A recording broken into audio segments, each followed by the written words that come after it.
I'm starting a new project.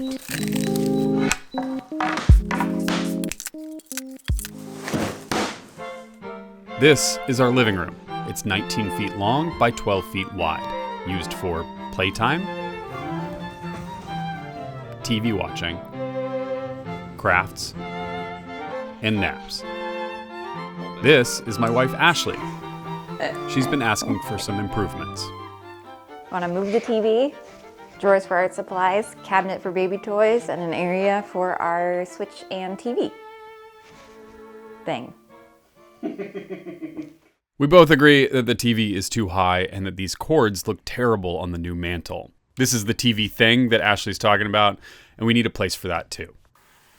I think all of this can be solved in one piece of furniture, and for that I'm designing something that might be called a credenza or a media console or a sideboard.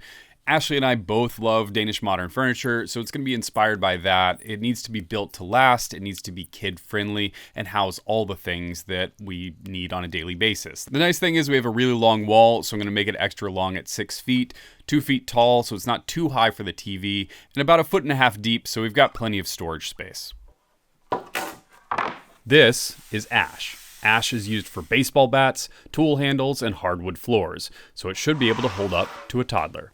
Thanks to my friends at Woodworker Source for shipping these out to me.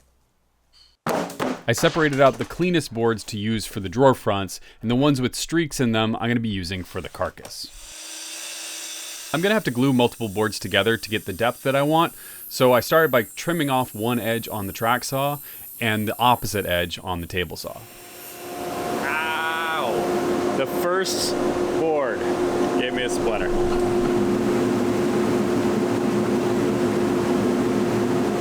Let's try this again. With the boards milled, I can start the glue up process, and I'm going to need 3 of these panels. One for the top, one for the bottom, and one for all the dividers.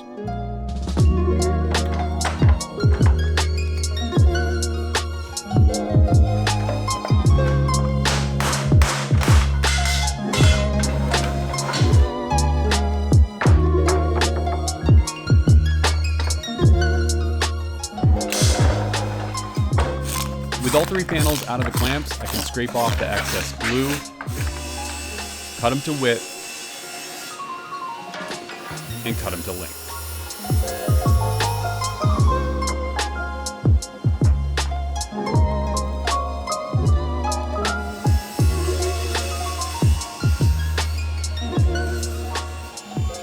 From the 3rd panel, I'm able to get both sides and 2 middle dividers.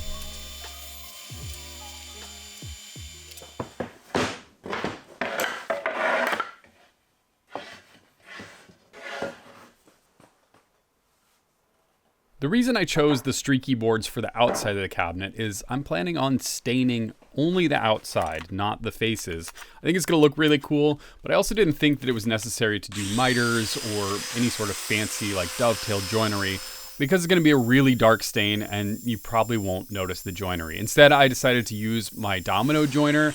The domino is great. It's basically joinery on easy mode. You can connect any boards together. In this case, it's in a butt joint, which typically wouldn't be very strong, but it is incredibly strong thanks to these floating tenons.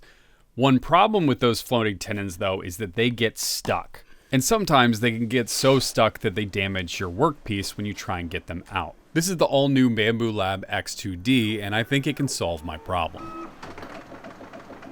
Bamboo was nice enough to sponsor this video, and I have been having a blast getting more and more into 3D printing. I've found a surprising number of solutions to problems I've had for years in the workshop. 3D printed. 3D printed. 3D printed.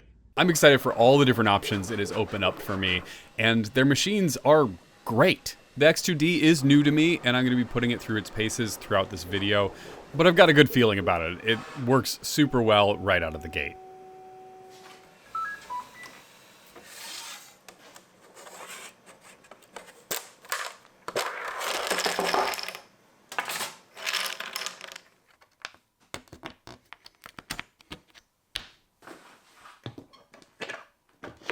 Oh my God, these went together so nicely. The amount of stress this could have saved me over the years if I had these reduced size dominoes. The thing that I love about 3D printing is that so many of these problems are already solved for you. All I did was look for the files on Maker World and print them off, and they worked great. With the cabinet dry fit, I can now cut the rabbet in the back to accept the back panel, and I use my router with a rabbeting bit.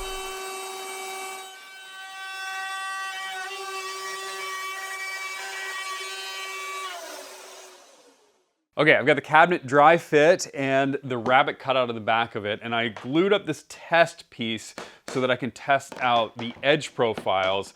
I was a little worried that I might blow through the dominoes when I go to do a round over on this top edge, so I'm gonna test that out, but I also wanna test out some interior profiles over on the router.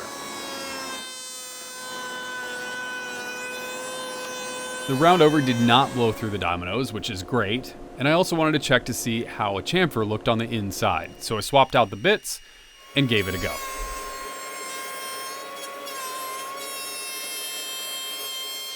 I think that turned out great, and it's gonna give it that mid-century look that Ashley's looking for.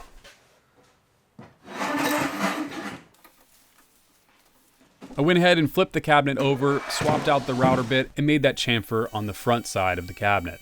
I'm gonna need this chamfer to be there before I set the drawer fronts as well as the dividers.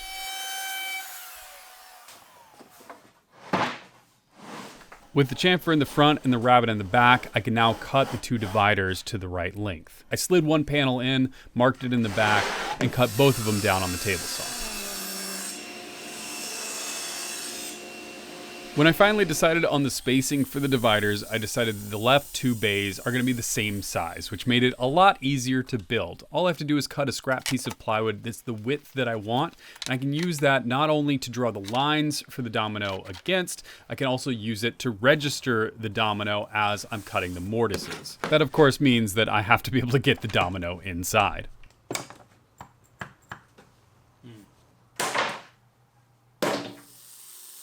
Fortunately, those setup dominoes made it easy to remove the top, and now you can see what I'm talking about. I can rest the bottom plate of the domino joiner against that panel and cut my holes.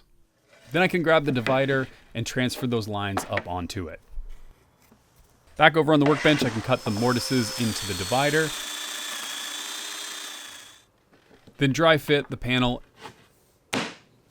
and move the scrap piece of plywood to the other side. Then I just repeat all the steps again for the next panel.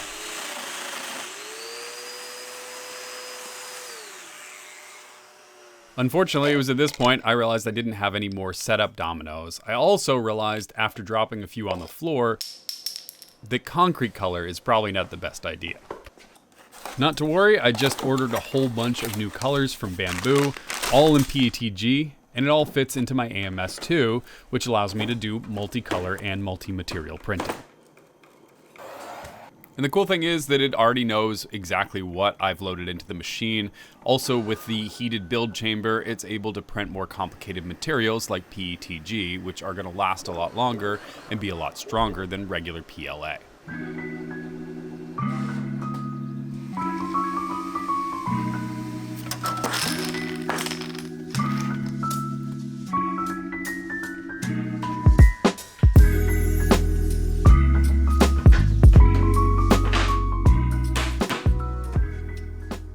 Well, I got the carcass put together and it's looking good, but I realized when I walked in this morning that I may not have enough ash. I'm just looking at it. I've got 4.5 boards, and what I need to do with that is build 4 drawers here, a 5th drawer here, put a shelf across as well as cabinet doors here, and then another shelf inside of here. And that's gonna be really tight. So I'm gonna start measuring this stuff out, cutting it into the parts that I need, and hopefully there's enough there.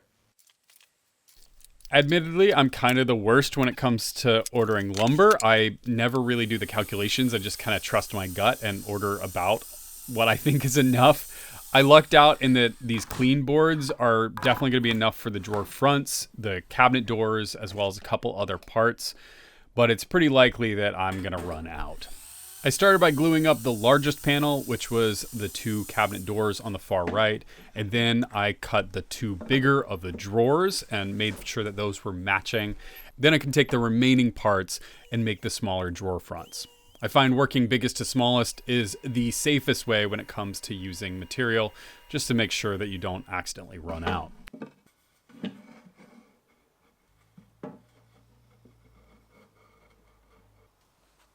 After about an hour, I can take the clamps off the door panels, sand off the glue, and trim it to fit.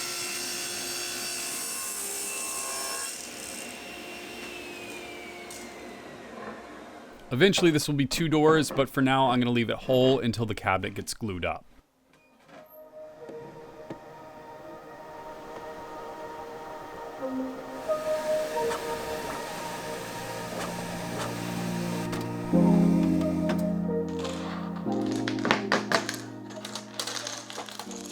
If you've watched this channel before, you know how much I love the handy shim. I have used these for just about every single project, and while they're amazing, in my head for years I've had a bunch of different design ideas for potentially a better shim. So these come in 32nds, 16ths, 8ths, and quarters. They're designed for the construction industry and not really for cabinet making, so there's a couple things about them that I honestly don't like. I don't like that they don't come in more specific sizes. I think the best spacing for a drawer front is 3 32nds, and my options are to bump up to an 8th or to take a 16th and a 32nd inch shim and put it on top of each other, but then they become very, very slippery and they do kind of warp, and I never know how accurate they are.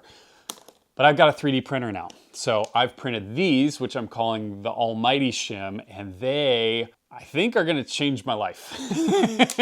They are 3 32nds, but I can print them at any thickness that I want, and they have a little tab on the front, and they're not too big, so I can squeeze them into smaller cabinet setups. Let's test them out and see if they're as good as I think they are. The 3 things that separate a good cabinet from a great cabinet come down to reveals, transitions, and drawer gaps. These are the things that you see first when you see a cabinet, and a good consistent drawer gap goes a long way. It's been my mission to figure out a really tried and true way to efficiently make consistent drawer gaps, and I think this might be it. Basically what I've done is I've put the drawer fronts in upside down. The 3 smaller drawers will be at the top, but I want those to be the same size. The bottom drawer, however, I don't really know what size that needs to be. So what I'm doing is I'm stacking the bottom 3 with the shims. Then I can trim the bottom drawer, which is now on the top, to fit. And as soon as it fits with the shims in place, I know it's the right size.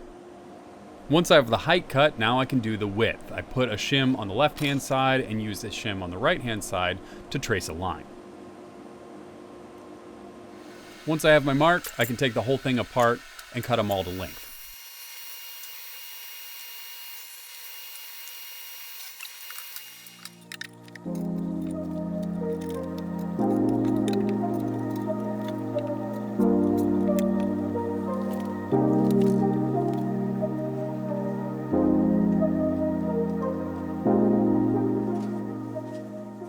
And to compare, this is what I used to do with the handy shims, is that I would stack them up and slide them in, which totally worked, but they're very slippery, they would fall out, and it took a ton of shims, and they're also way too big. I think this new system is a lot cleaner and way easier to use. With the drawer fronts cut to size, I can turn my attention to the bodies of the drawers. I'm using all the remaining scrap pieces of ash that I have to make drawers. I even resorted to gluing some parts together to make them tall enough. Back when I started making furniture for myself, I found drawer making to be one of the hardest things to get past. It seemed like there's a lot of parts to it, and there's a lot of math involved. There's also a lot of options when it comes to runners and styles of drawers and joinery. It completely made my head spin, and as a result, I didn't make drawers for a really long time. Thankfully, I got past that, and I have made way too many drawers to count, and I decided to put together a guide for people who were like me when they first started and didn't know how to build a drawer. So I've compiled the 3 basic ways to build a drawer into a guide that you can now download on the Alm Fab website.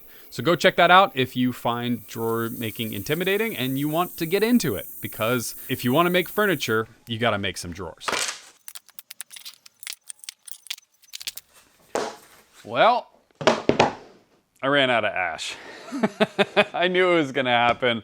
I was able to get the cabinet doors as well as the drawers, fronts and backs and sides with some creative milling. I had to glue up a couple boards, but this is all that remains of that giant stack. I've got the 2 shelves as well as the media cabinet door still to make, and this isn't gonna be enough. I'm gonna have to figure out where I can get some more ash, but for now, I need to joint these, and I'm gonna try doing dovetails for the first time.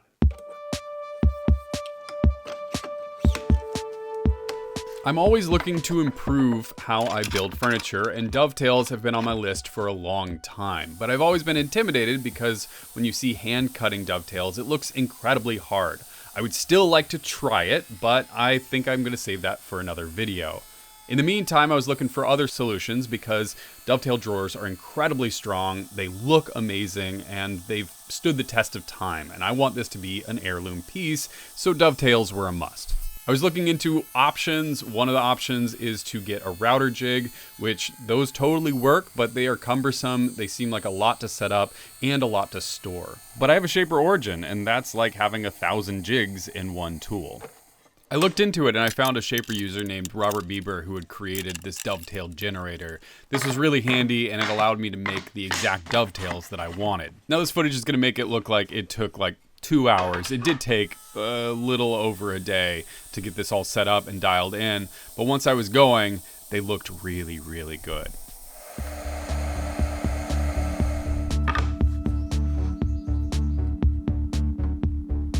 Now that I've cut the tails, it's time to cut the pins, and I'm going to be doing half-blind dovetails, meaning that the dovetails will not go through the drawer front. In order to do that, I have to lay the workpiece on its face and cut it from the side. These files are generated from the same dovetail generator, and it's at this point that I can check the fit. I actually have the option on Origin to widen these if I need to, but spoilers, the fit was pretty darn good.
I'm so happy with these dovetails. They look so good and they're incredibly sturdy. Even dry fit, I was able to cut out the slot on the bottom using a slot cutter bit on my router.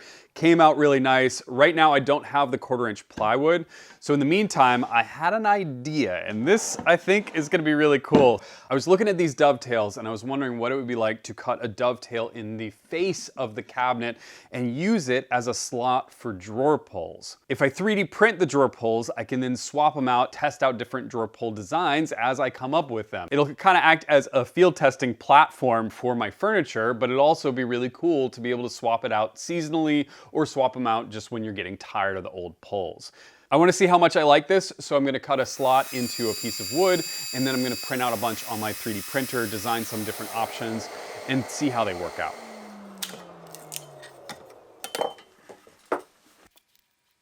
I cut a test piece that I could measure from, and then I drew a couple pictures and can use that to design in Fusion 360. I'm still learning this program, but this is a great opportunity for me to learn more. Thanks to Bob Claggett and his class, Fusion for Makers, for teaching me. It's been incredibly helpful. I'll post a link in the description down below, but it's really been fun to explore CAD modeling, and this project is going to be a perfect space for me to explore it even more. I started by printing off some test pieces. Each one of these is slightly smaller than the next, and this will let me test the tolerances before I print the actual pulls.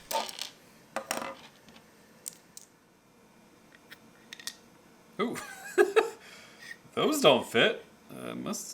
Did something wrong. Yeah, these are way too small. Oops. Take two.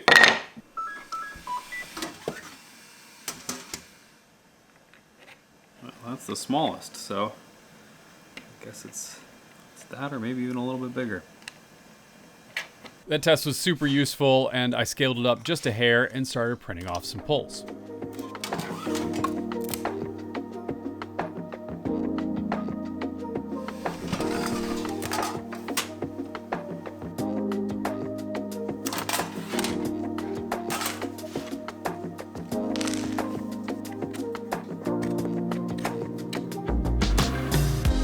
Well, I think the 3D printing experiment has been a success. I mean, these work really well. They slot in pretty well. They look really cool on top. I like seeing the dovetail. It was cool to experiment with the different colors. I don't know if I've landed on the exact pole that I want. My favorite so far is this one, the red one, and I just like the way that it feels. I like the way that it looks. I like the color of it. But I think that it could be a little bit more ergonomic, and I want to experiment with this shape a little bit more. But the cool thing about this is that if I don't like these in a month, I can swap them out, and I'm having a lot of fun designing all sorts of random shapes on Fusion. I need to learn that program a lot more, and this is a good way to experiment with it. So yeah, I like it. I think I want to go in this direction. So the next step is to cut all the slots into the drawer fronts while I continue designing more poles.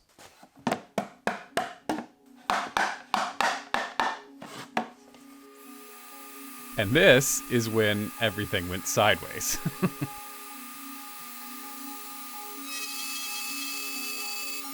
Not on the first cut. The first cut went okay, but I was noticing a little bit of tear out on the top. Well, I thought about a solution for that. I taped down the next piece. And this is where I messed up. I realized that I was taping it down backwards, so I swapped the tape to the other side, but I didn't get a fresh piece of tape. I then lazily stuck on a piece of scrap to help with the tear out and pressed go. The scrap piece almost immediately failed, and then the second piece of tape failed, and the workpiece started to move with the router bit.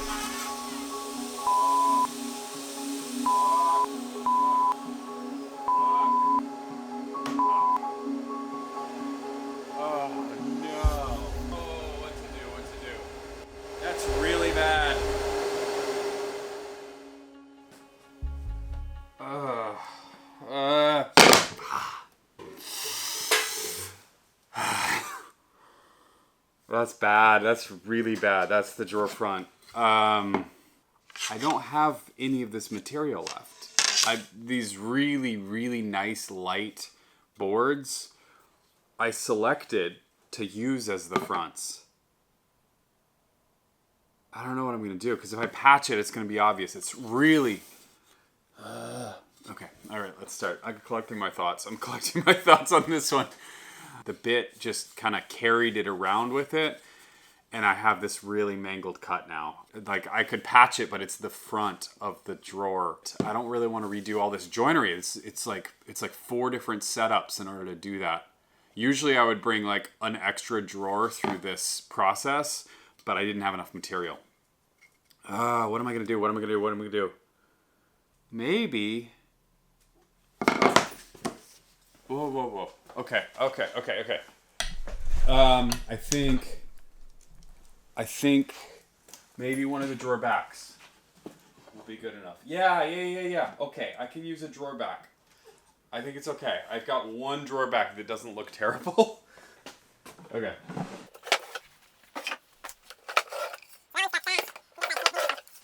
Yeah, that one will work. Okay.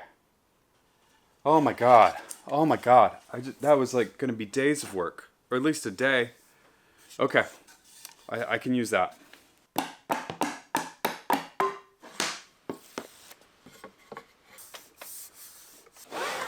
I'm very scared to do this.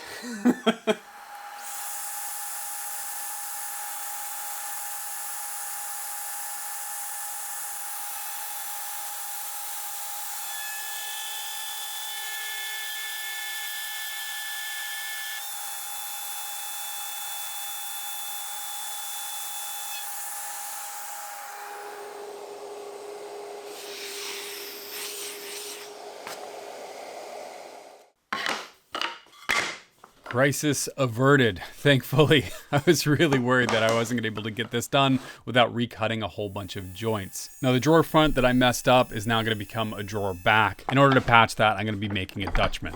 I routed out a hole using Origin and cleaned up the corners with my Sweezan chisels. With the square hole, I can then glue in a block of ash.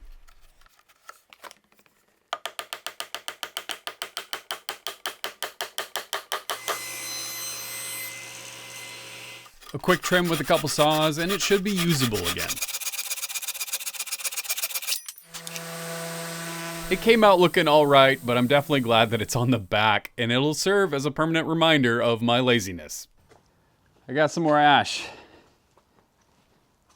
Ugh. And 1/4-inch plywood.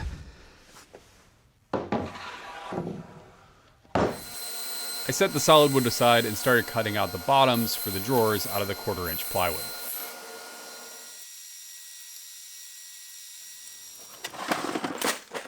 Because I cut the dados for the drawer bottoms with a slot cutter bit, it leaves a curve in the inside corners, and I need to match that curve. So I went through my collection of washers, and I found one that's the same size as the bit. I used that as a template to trace out all the corners on each panel. I can then take that over to my sander and sand those corners round. And now I can finally start gluing these drawers together permanently.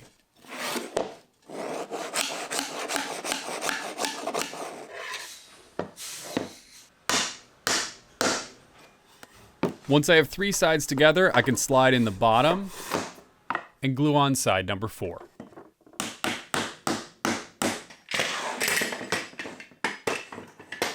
It's a rinse and repeat for the rest of the drawers, and I can honestly say I'm glad these dovetails are behind me.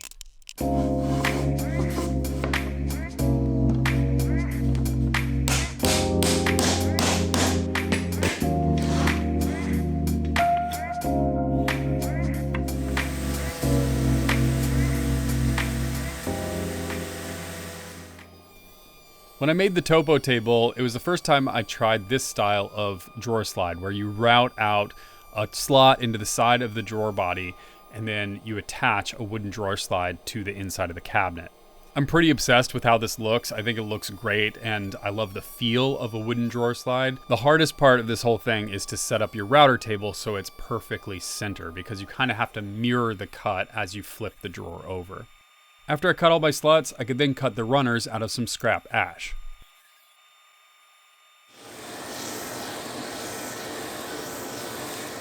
To match my router bit, I round over the ends on the sander and drill out some holes for attachment on my drill press. And now you can see how those runners work in those slots. In order to maintain that perfect 3/32 spacing, I'm going to be cutting a little spacer block that I can use to attach it inside of the cabinet. Yet another perfect use for the almighty shim. I used it with my marking knife to mark a spot on a scrap piece of wood, and I can use that to set up my table saw to rip a setup block that's exactly the right size. I set that inside the cabinet, stack a runner on top, and then screw it into the side.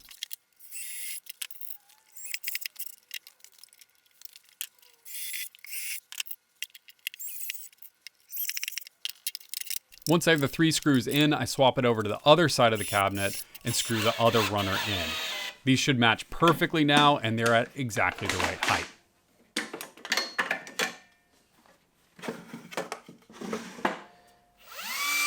I use the same blocks to set up the drawer in the middle section. I can use a similar technique to get the spacing between the smaller drawers.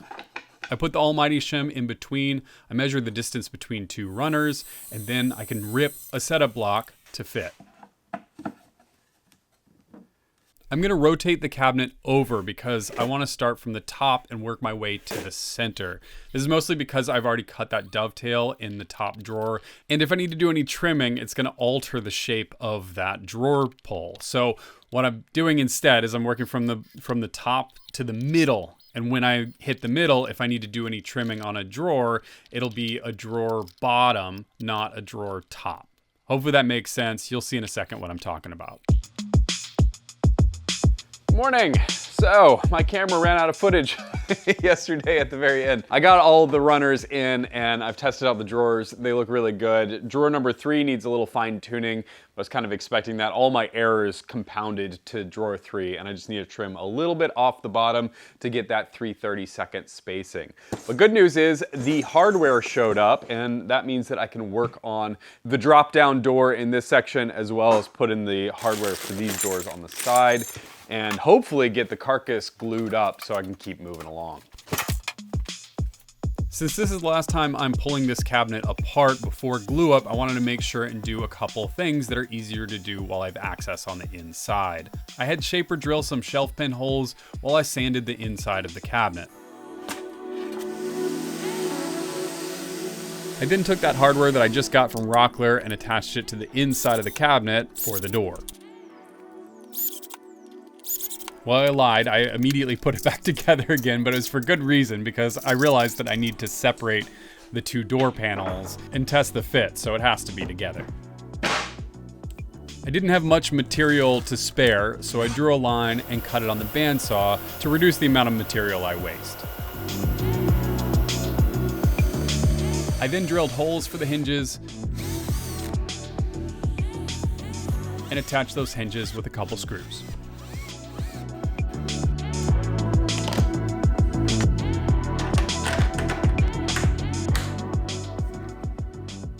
These doors will need stops, but I'll wait until after the glue up to add those in. The last cabinet door to add is probably going to be the focal point of the entire cabinet, so I want to take my time and design something really nice. This is that drop-down door that's for that thing that's best explained by Ashley. Our Switch and TV thing. It needs to be somewhat see-through so that remotes and wireless controllers can read their way through it. And I also want to drop down just in case it doesn't read through very well. I can pull the switch out and set it on the drop-down door. I mocked up some parts, took a step back, took a look at it to see if I liked it, and I think it was going in the right direction. So I decided to cut the parts down even more. This is going to be what holds the handle. The design of the dovetail handle made it a little bit awkward because I have to allow enough room for that dovetail while still keeping the door somewhat transparent. I rough cut the top piece for now, and then cut in the dovetail slot with origin. Now I can start in on the joinery to hold the door together. This is what's called a bridle joint, and it's a pretty traditional way to build a door frame. I use my tenon jig that you can find plans for up on the Alm Fab website. Really simple jig, and it allows you to cut tenons all the way through. The nice thing about a bridle joint is that the tenon goes all the way through, so you can cut all the joinery basically with the same setup on the table saw.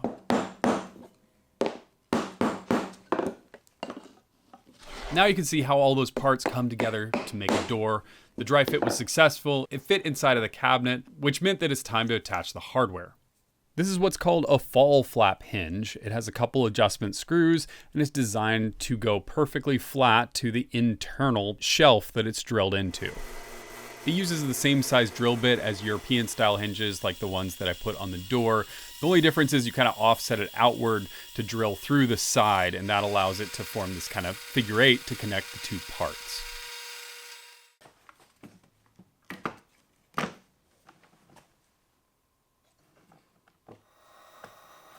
I was kind of procrastinating on the top piece because I wasn't sure exactly what I wanted it to look like, but I had to make a decision, and so I decided to form this little drop in the center that supports the dovetail. I used the fence on the bandsaw to cut the sides, and then freehanded the inside cut. I rounded over the corners on the sander, and the shape was starting to come together. To fill in the center section, I'm going to cut a bunch of slats. Now I know that toddler hands are going to be grabbing at these slats, so I want to make sure that the joinery is really, really strong. I took apart the door frame, grabbed the 2 outside pieces, marked the insides of them, and took them over to Shaper to cut in some dados.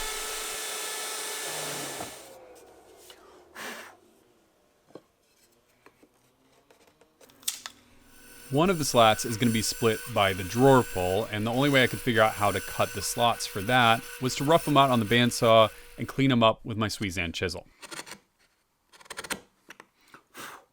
Now that all the slots are cut, I can glue up the door frame.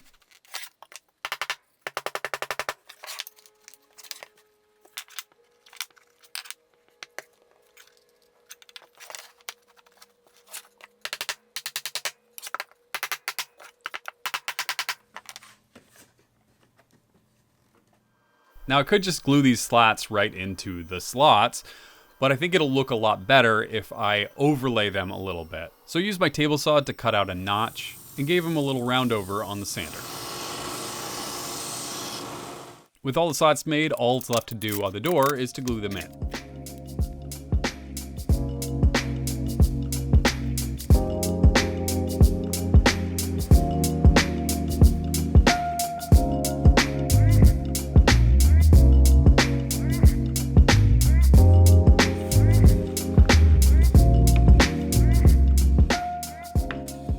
I'm getting closer and closer to ready to glue this cabinet together, but there's one major thing that's missing, which is the placement of this middle shelf. The almighty shims are proving themselves to be insanely handy at this point. They lock into the sides of the drawers because that's also 3/32. That little tab holds them in place, and the top gets the spacing just right so I can set up for the dominoes.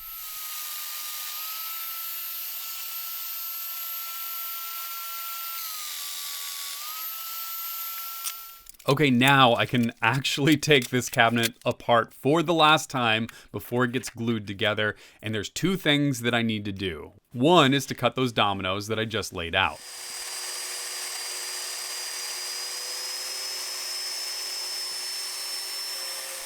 And two is to figure out a solution for drawer stops. Again, this cabinet needs to be kid-friendly, so drawer stops are a must. I put a guide bushing in my router along with a 1/4-inch bit, and I use the drawer slides to reference a cut. This creates a track that I can put a stop into the drawer later, and that'll prevent it from falling out.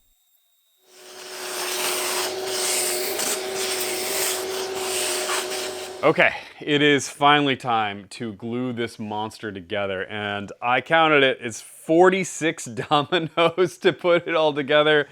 It's gonna be a nerve-wracking glue up. I'm gonna start with the center section and work my way out, so wish me luck.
I'm happy to have that together. It seemed like everything closed up nicely, and while the glue dries, I'm gonna start drilling for those drawer stops. I set my drill press so the brad point bit only pokes through slightly. It doesn't cut all the way through. That way I can follow it up on the other side. I drilled the 1/4-inch hole, and then I can flip the drawer over and drill a 1/2-inch hole with a Forstner bit on the inside using that puncture from the brad point bit as a reference.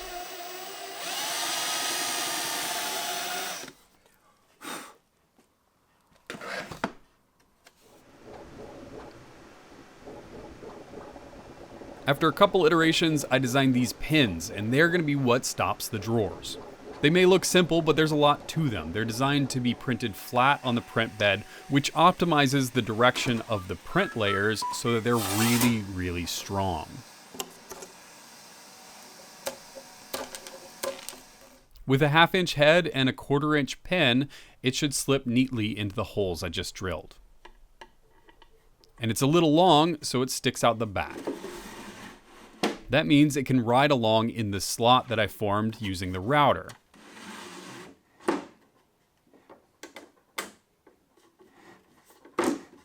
The combination of the half-round head and the hole at the top allows me to remove the pin with an Allen key.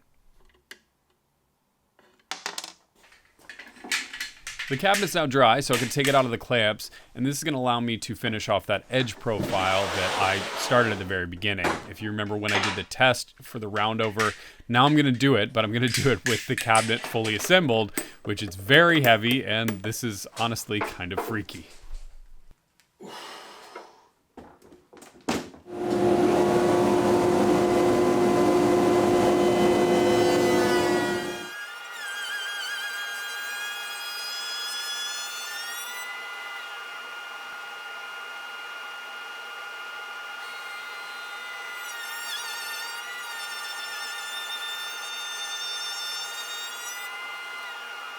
The first side went pretty well, so I flipped it over and started in on the second.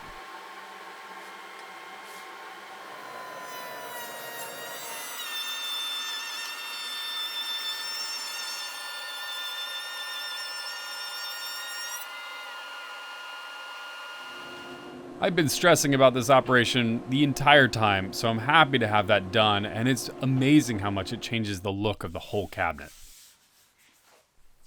Now that it's glued together, there's a couple final details that I need to take care of. One of them is the door stop that I need in the cabinet doors section. Fortunately, there's enough room to get origin inside, so I laid down some tape and cut out a slot.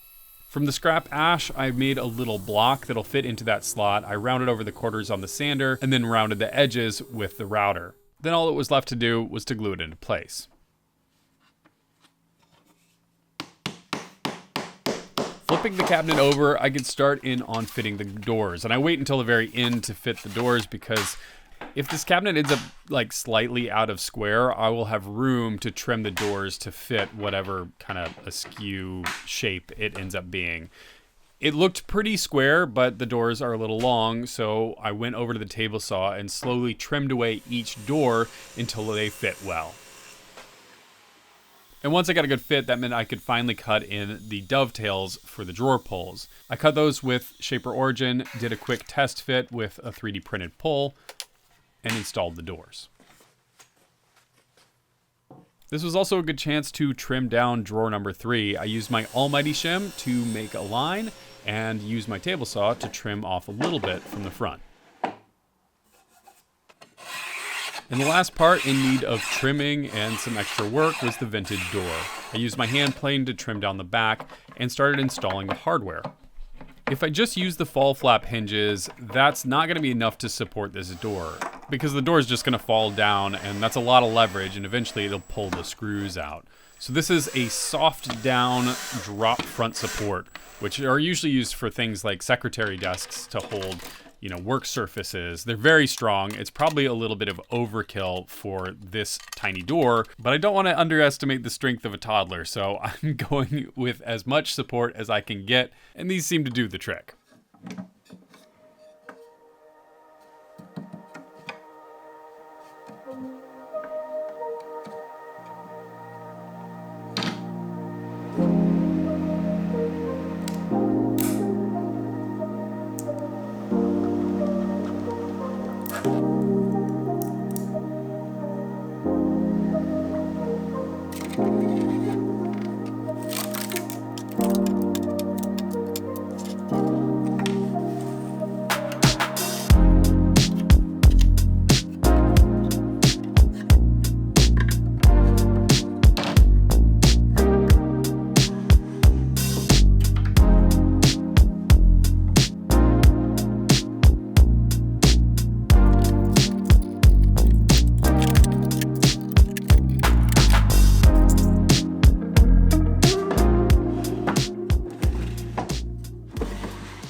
All right, Ashley's gonna come down in a minute and tell me which poles she prefers. I've been having so much fun every night before bed. I've been designing a pole or two, and I finally printed them out, and she has not seen them yet. This is a big build. Like, this was probably one of the biggest things that I've made in a long time, and I wanna take time on the legs. I have a couple cool ideas for the joinery, and I just think that it's deserving of its own video. In the meantime, I could use your help. I'm gonna make the base of the drawer poles, the dovetail piece, available for you guys to download. So if you wanna try your hand at it and get featured in the next video, I would love to see what you guys come up with. So go check out that link. I'm also going to make the Almighty shim available on both MakerWorld and my website, and make the pins, the stop pins for the drawers, available on MakerWorld as well. Thank you to Bamboo for sponsoring this video. I have been having a blast with the X2D. I've got links in the description down below. Those are affiliate links, so they do help me out, and I cannot say enough good things about the Bamboo printers. They are flawless and they print so well, and it makes things like this super fun. Thanks as always to my Patreon supporters. You guys are the best, and I'll catch you on the next one. Ta-da! Ooh. Oh, these are fun. Okay, I thought I was gonna love these the most, but they look a little fragile. Oh, they're definitely fragile. Yeah, I love this. I really love this. Cool. I would not have thought of that, to do it this way. This is actually fun too. Is it cute? Or What's is that? Is it just a shape, or is it supposed to be a key? Oh, it's an arrow. It's an arrow. It's like a cue. Yeah. I have to say, I like the more substantial ones. The chunkier ones? Yeah, it's kind of fun with all the different ones too. This is fun, but it does look a little bit like brass knuckles. I agree. But it's fun. I really like this one, but yeah, it's like the worst of the pole mechanisms, ironically. Arrow works really good. Yeah, the arrow works great. That's really fun too. Like, if you had to choose one of these. Probably the arrows. I really like the arrows. Oh, really? Yeah, I mean, I really like this one, but it works so poorly.